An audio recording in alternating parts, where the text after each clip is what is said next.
역사에서 가정은 무의미하지만 한국의 근현대사에서 만약이라는 가정이 많이 붙는 사건 중 하나는 윤필룡 사건입니다. 이 사건으로 인해 육사 11기 중 전두환보다 앞섰던 손영길은 군복을 벗어야만 했습니다. 손영길이 몰락하자 전두환은 하나회의 중심이 되고 대통령을 지내기도 했는데요.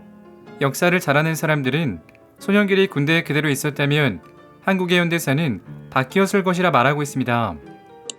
자, 오늘은 비운의 장군 손영길의 생애에 대해 이야기하도록 하겠습니다. 이야기 시작합니다. 손영길은 1932년생으로 육군사관학교 11기로 입교했습니다. 육사 10기까지는 단기 교육을 받고 임관했지만 11기부터는 4년간의 교육을 받고 임관했기에 정규육사 1기라고 불렀습니다. 육사 11기 동기생으로는 전두환과 노태우 등이 있었는데 특히 손영길과 전두환은 둘도 없는 친구였습니다. 이 둘은 형제와 같은 우정으로 생명을 같이 하자고 말할 정도였죠. 그리고 육사 11기 중 가장 막강한 파워를 가진 1인자는 손영길이었고 2인자는 전두환이었습니다. 박정희 대통령이 사단장을 할 때 밑에 있던 손영길은 우수한 중대장으로 인정받았습니다. 당시에는 한 해 동안 한 개 중대가 탈영 혹은 얼북하여 골치를 앓고 있었는데 손영길의 부대에는 단 한 명의 탈영병이 없어 박정희 사단장으로부터 칭찬을 받았었죠. 이후 부산 지역으로 전출을 가게 되었는데 이때 박정희에 의해 5.16 군사정변이 발생했습니다. 그 다음 날인 5월 17일 손영길은 절친한 친구 전두환으로부터 전화 한 통을 받았습니다. 5.16 주체 세력이 육군사관학교에 5.16 지지 시가행진을 요청했는데 육사 교관들이 거절하여 모두 구속됐다. 그러니 네가 박정희 장군을 잘하니까 서울에 와서 박정희 장군께 말씀드려 오해를 풀어줄 수 있도록 도와달라. 이에 손영길은 다음날 서울에 올라와 전두환 대위를 만났는데 하루 사이에 상황이 바뀌었습니다. 육사 생도들이 혁명지지 시가행진을 했고 구속된 교관들도 모두 풀려난 것이었죠. 손영길은 서울에 온 김에 박정희를 만나 인사하고 돌아가려고 하는데 박정희가 오늘부터 내 전속부관으로 일하라고 말했습니다. 그렇게 전속부관으로 일하게 되면서 박정희를 만나려는 사람들은 모두 그의 허락을 받아야만 했습니다. 특히 그는 박정희뿐 아니라 유경수 여사가 가장 아꼈던 인물이었습니다. 손영길이 한 번은 일선 부대로 돌아가고 싶다고 이야기를 했는데 유경 여사가 말리는 바람에 그 자리를 다시 지키기도 했죠.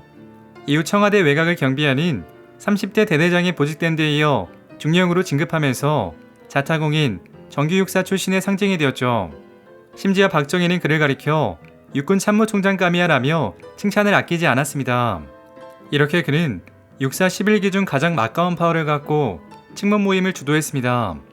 또한 그는 나중에 군사조직으로 문제가 되는 하나회를 만드는 일을 주도했는데 이에 대해 국가에 충성하기 위해서였다고 말했습니다.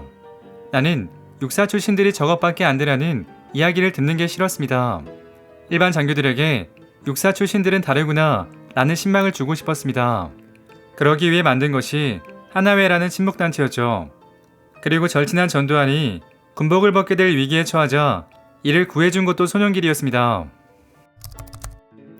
1963년 김재춘 장군이 중앙정보부장이 되면서 김종필을 위시한 육사 8기와 극심하게 대립할 때 육사 11기들이 김재춘 장군과 한편이 되어 육사 8기들을 제거하려 한 사건이 발생했습니다. 당시 노태우는 김재춘의 전속부관으로 전두환은 인사과장으로 근무하고 있었죠.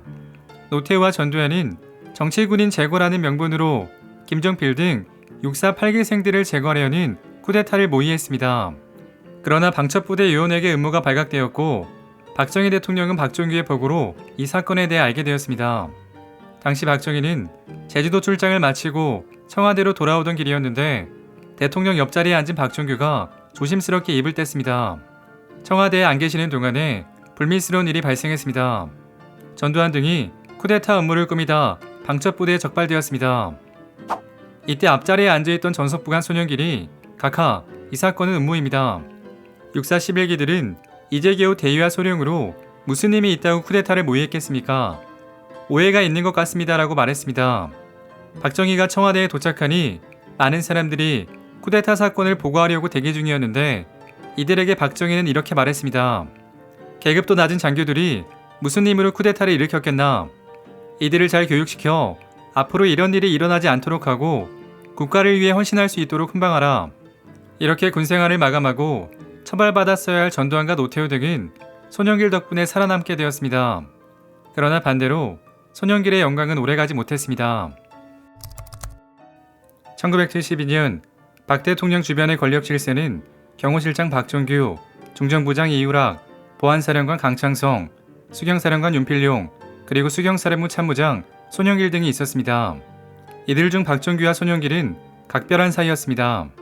과거 박정규가 체중에 불경한 운동을 했다는 사실로 경호실장 자격이 정지된 적이 있었는데 손영길은 박정규를 구하러 청와대로 향했습니다. 그는 박정희를 만나 대화하며 오해를 풀었고 손영길의 보고를 받은 대통령은 그렇다면 박정규에게 가서 내일부터 출근하라고 전하라고 말했습니다. 이후 손영길은 박정규에게 이 사실을 알렸고 박정규는 죽었다 살아났다면서 자신이 손목에 차고 있던 금시계를 불러 손영길이 차고 있던 시계와 바꿔찰 정도로 각별한 사이였죠. 그리고 또 다른 권력자인 윤필용은 군의 실세였는데 중정부장인 이유락과 불편한 관계였습니다. 과거 윤필용이 박정희에게 이유락의 비리를 보고하면서 한때 이유락은 자천되었었죠. 그러다 이유락은 중정부장에 임명되었고 북한을 다녀온 후 7.4 공동성명을 발표하는 등 두각을 나타내던 이유락은 윤필용과 자주 만나 술자리를 같이 하는 등 절친한 사이가 되었습니다. 그런데 이들을 화해시킨 인물은 두 사람 모두와 가까웠던 손영길이었습니다. 이 때문에 이유락과 사이가 좋지 않던 박종규 경호실장과 신범식 서울신문 사장은 손영길에 대해 안 좋은 인상을 가지게 되었다는 이야기가 있었죠. 그러던 어느 날 윤필용이 술자리에서 이유락에게 박정희 대통령은 노쇠했으니 물러나게 하고 형님이 후계자가 되어야 한다고 말했습니다. 이 이야기는 신범식과 박정규에 의해 박정희에게 전달되면서 윤필용이 몰락하는 계기가 되었죠. 그리고 사실 윤필용과 달리 오해를 받을 만한 어떠한 언행을 한 적이 없는 손영길 또한 끌려가 조사를 받았습니다. 그는 서빙구 분실로 끌려가 모진 고문을 받았으며 결국 징역 15년형을 선고받고 군에서는 제적당했습니다. 이에 대해 손영길은 대법원에 상고할 생각도 했지만 자칫 박정희 대통령에게 반기를 드는 모양새가 될까 그냥 옥살이를 하기로 했다. 이 사건은 군의 실세였던 윤필용과 박 대통령의 신임이 높았던 이유락을 한꺼번에 제거하기 위해 신범식과 박종규가 꾸민 음모라고 주장했죠. 손영길은 구속되었다가 1년 뒤에 형 집행정지로 교도소를 나왔는데 전두환과 노태우가 위로차 방문했습니다. 이 자리에서 손영길은 내가 쿠데타 업무를 한 사실이 있냐? 너희들은 실제로 쿠데타 업무를 했는데 내가 대통령에게 간청해서 살려내지 않았었냐? 그러니 너희들도 내가 쿠데타 업무를 꾸미지 않았다고 이야기해줬어야 하지 않냐? 라고 다그치자 두 사람은 아무 말 못하고 듣기만 했습니다. 그리고 1980년 사건 당시 보안사령관이었던 강창성과 만났습니다. 이 자리에서 손영길은 물었습니다. 제가 무슨 잘못이 있습니까? 아무리 반성해도 모르겠습니다. 그러자 강창성은 자네는 잘못이 없어. 그러나 지금은 이야기를 못하네라고 대답했습니다. 손영길에게 자백을 받아내려고 했던 가장 윗선이었던 강창성 또한 그에게 잘못이 없다고 말한 것이었죠. 손영길은 이 사건의 배후에 전두환과 노태우가 있다고 생각했습니다. 동기들보다 한 발 앞서 나간 게 동기들의 지시를 받은 것이라 생각했죠. 실제로 1983년 박정규는 손영길에게 용서를 빌고는 다음과 같은 이야기를 전했습니다. 처음에는 윤필용만 구속하고 군부의 경쟁을 올릴 계획이었다. 그런데 전두환과 노태우가 찾아와 나에게 이렇게 주장하여 너를 구속하게 되었다. 윤필용과 이유락 두 사람을 절친하게 만든 손영길에게 책임이 있다. 따라서 윤필용보다 더 나쁜 사람이 손영길이니 그에게 책임을 물어야 한다.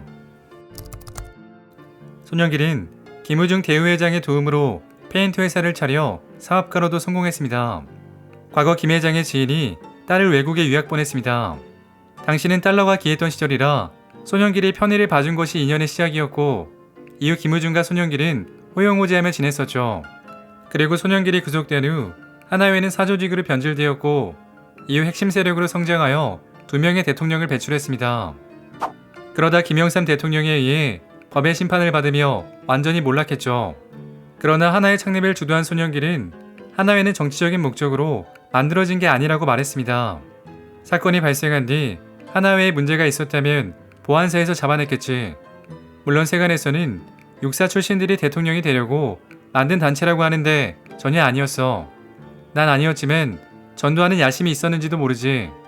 시간 흘러 손영길은 전두환과 노태우를 용서해줘야 할 때라고 말했습니다. 노태우의 빈소를 찾아서는 육사도 같이 월남전도와 함께한 둘도 없는 친구였다. 마음이 매우 아프다고 말했습니다. 또 다른 친구인 전두환에 대해서는 이렇게 말했었죠. 두세 번 골프장에서 만나 요즘 어디 있느냐, 언제 한번 보자는 말을 들은 게 전부다. 한번 식사를 하자는 기별이 왔지만 선약이 있어 만나지 못했었다. 생명을 함께하기로 했던 둘도 없는 친구가 왜 정치를 해서 본인은 물론이고 자녀를 고생시키는지 모르겠다. 이제는 마음으로 남아 용서해줘야 할 때인 것 같다. 그리고 2010년 윤필용 사건에 대해 재심을 청구했습니다. 그리고 5년 뒤에 대법원은 손영길에 대해 무죄 판결을 내렸는데 유죄 판결 이후 43년 만의 일이었습니다. 국가 배상금으로 5억 원이 나왔지만 이 돈을 육사에 기탁하며 이렇게 말했습니다. 내가 군에서 못다 이룬 꿈을 후배들이 진정한 군인이 돼서 헌신해줬으면 좋겠다. 나 같은 불행한 군인이 다시는 나오지 않도록 육사 후배들 인성교육에 써줬으면 좋겠다. 승자와 패자의 기록은 언제나 뒤바뀔 수 있습니다. 그러나 모든 것을 잃은 패자에게 역사의 기록은 바뀌어도 이는 되돌릴 수 없는 과거일 뿐입니다. 손영길 또한 억울한 옥살이라고 결국 무죄로 판결이 났지만 그의 각오는 결코 바꿀 수 없습니다. 오늘 이야기는 여기까지입니다. 재밌게 보셨다면 구독과 좋아요 부탁드립니다. 지금까지 역사비디오였습니다.